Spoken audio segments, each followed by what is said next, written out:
Hi, today I thought we would go and check out Darling Harbour. It is a beautiful, vibrant area in Sydney. It was once dingy, not too exciting, being brought back to life in ways that are truly amazing, and there is so much to see. So let's explore.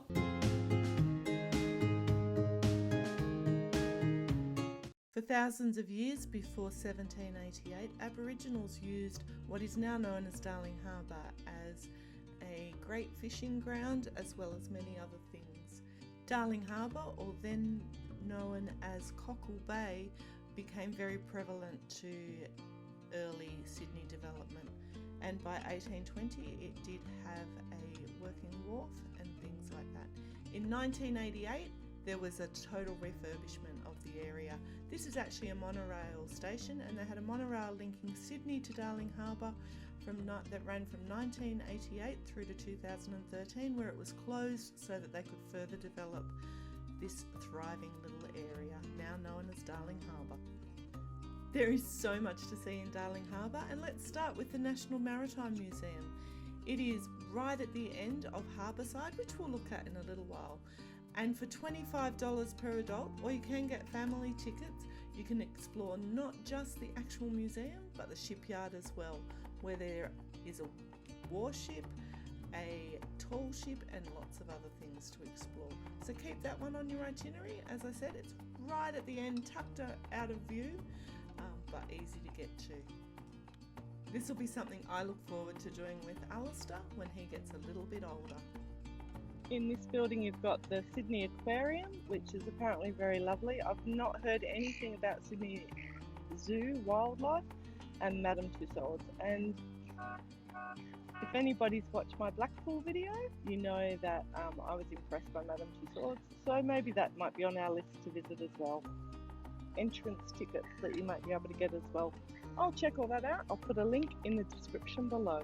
Walking across Piermont Bridge, down into the underbelly of the bridge. Cocklebay Wharf is named after the original name for the area from Englishman, and on this side there is lots to see and do.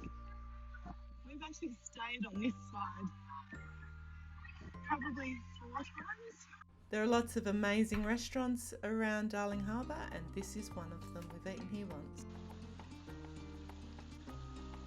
Great bird sculpture. Just behind it, the Link Cafe at the Novotel Darling Harbour, which is actually being used as a quarantine hotel at the moment.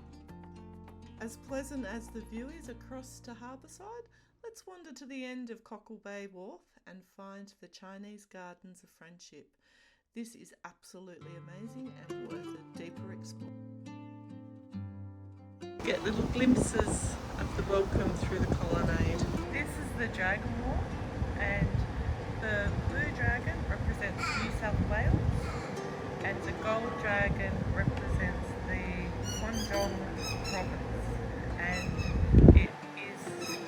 the garden is called the Friendship Garden because it is to commemorate the friendships between the state of New South Wales and the Conjong province.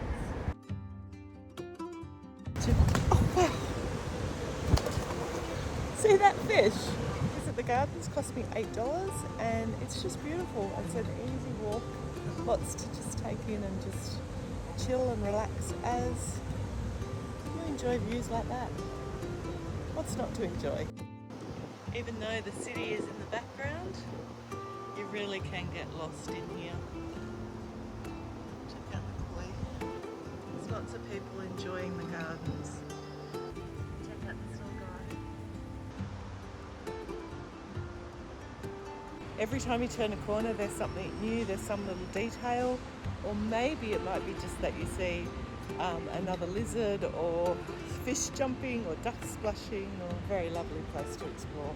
This is the mountain gate, and as we ascend the stairs and come in, there's just enough room in the mountain gate shelter. There's little things to learn. I love how all the paths are different and they're not made pristine. This one's got a rock in the middle of it. And then we step up this way, we've got stairs.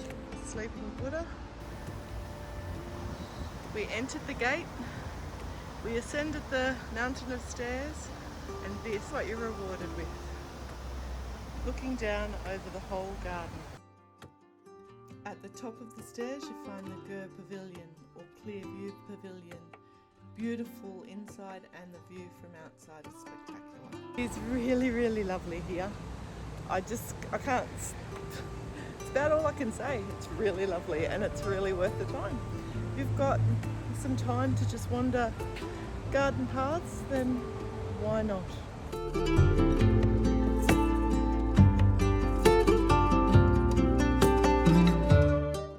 This is the Moon Gate, and we're in the Moon Gate garden, but when you step through the Moon Gate, it has been designed to open to that. It's so easy walking around just to think there's nothing else around. Every now and then you hear a bit of the hustle and bustle of the city and kids playing on the other side of the wall, but then you walk through just pavilions and covered walkways like this, and you just forget actually in the middle of a city. As well as buildings and restaurants and shops, you've got lots of open areas for the kids to play. Our hotel room is somewhere on that wall. For this fly-in date night, we chose the Novotel Sydney Darling Square as our place to stay. The staff are amazing and is really lovely. We're in room 605. Oh wow. We've actually stayed in this hotel before. It has been changed names and had a refurb. It's quite nice, really. Nice looking bed. How's that for a ring light? Nice done up bathroom. They use fair trained toiletries. Comfy seat with a reading lamp, and then a nice little desk area. TV in the wall. Plenty of hanging space. We booked a garden view room and got a view over the Chinese gardens, which was a lovely surprise. They also threw in a bottle of bubbly to celebrate Phil coming home. Every good hotel has a gym and a pool. Let's go check this one out. This is the hotel pool. Little splash pool. Due to COVID, there are limited numbers available here, but how lovely is this? I guess at some stage they open up that. And at this end we're overlooking Little Pier Street and the colonial. There's also a gym, which due to COVID you do have to book into. It's not a big space, a couple of walking machines and benches. You can do some people watching while you are on the walker. Right at the doorstep of the hotel is Darling Square, a newly refurbished and developed area that was once home to the entertainment centre, but now is full of shops, cafes. So I thought I would have a sandwich from the sandwich shop for lunch. Quite lovely people in there, food looks really good, and yeah. Steam Mill Lane is quite quaint. There's a few little shops, chemist, a great little sandwich shop, that's where I had lunch, and yeah, it's pretty cool. How surreal is this for a great little sitting area? The new International Convention Centre opened a couple of years ago. I was actually at the first conference that was ever held there. These are down below the ICC. Few little shops and cafes which would be really good for when there's big events on.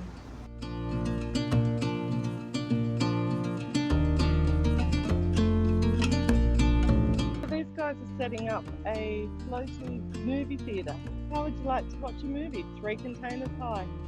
Wobble anyone? Now we're on Harbourside. Again, lots of shops and restaurants to explore.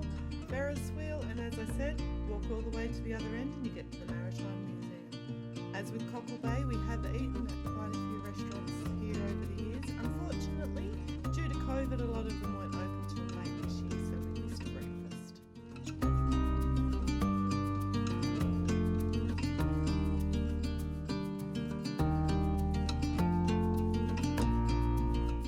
right next to the hotel is the Pumphouse, a great pub that serves amazing meals. We took the opportunity to eat here again and enjoyed a schnitzel and the ambience. Not a bad way to repurpose an old hydraulic pump house.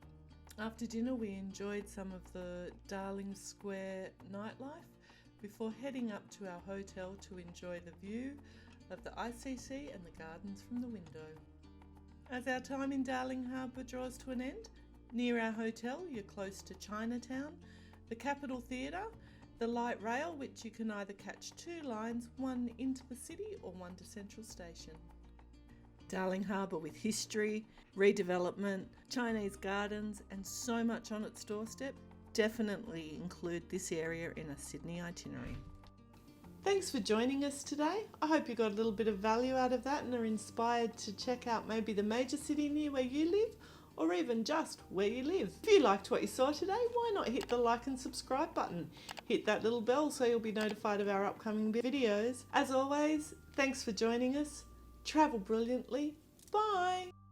If you liked what you saw today and want to get some more, why not check out the Australia playlist or the video just for you. Until next time.